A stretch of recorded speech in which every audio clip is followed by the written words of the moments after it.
స్ప్రెడ్‌షీట్‌లో ఈ షీట్‌లో 2 లింకులున్నాయి. ఈ లింక్‌ని క్లిక్ చేస్తే ఏమైతది? క్లిక్ చేద్దాం. చూసిర్రా? దేనిలోకి పోయినాం మనం 2023 అక్కడ క్లిక్ చేస్తే ఇక్కడికొచ్చేసినాం. మళ్ళీ ఇక్కడి నుంచి మాస్టర్ షీట్. అది మాస్టర్ షీట్. ఇది చేస్తే మళ్ళీ ఇక్కడికొచ్చేసినాం. ఇప్పుడు మనం ప్రతి షీట్ కోసం వెతకాల్సిన పని లేకుండా ఇలాంటి మాస్టర్ షీట్‌ని మనం క్రియేట్ చేసుకుంటే మనకు చాలా చాలా నావిగేషన్ చాలా ఈజీగా ఉంటుంది బిట్వీన్ ద షీట్స్. ఒక బిజినెస్ ఉన్నదనుకుంటే revenue, sales, purchases, customers, employees ఇట్లా అన్ని రకాలైనటువంటి డేటాను ఈజీగా మనము వేర్వేరు షీట్లలో పెట్టుకొని మనము నావిగేట్ చేయడానికన్నమాట. ఇప్పుడు ఎట్లాకి దీన్ని ఇన్సర్ట్ చేద్దాము? ఈ సెల్‌లో నేను ఒక లింక్‌ని ఇన్సర్ట్ చేస్తా చూడండి.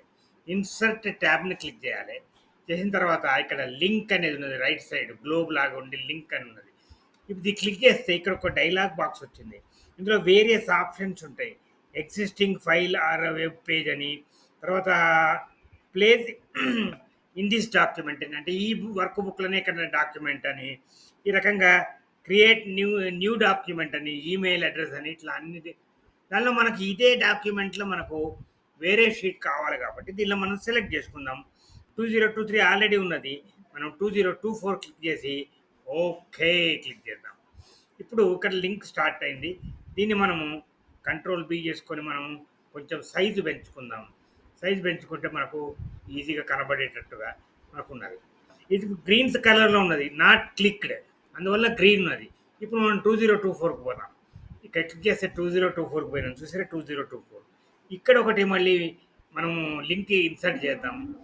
ఇన్సర్ట్ లింక్ మళ్ళీ లింక్‌ని క్లిక్ చేద్దాం.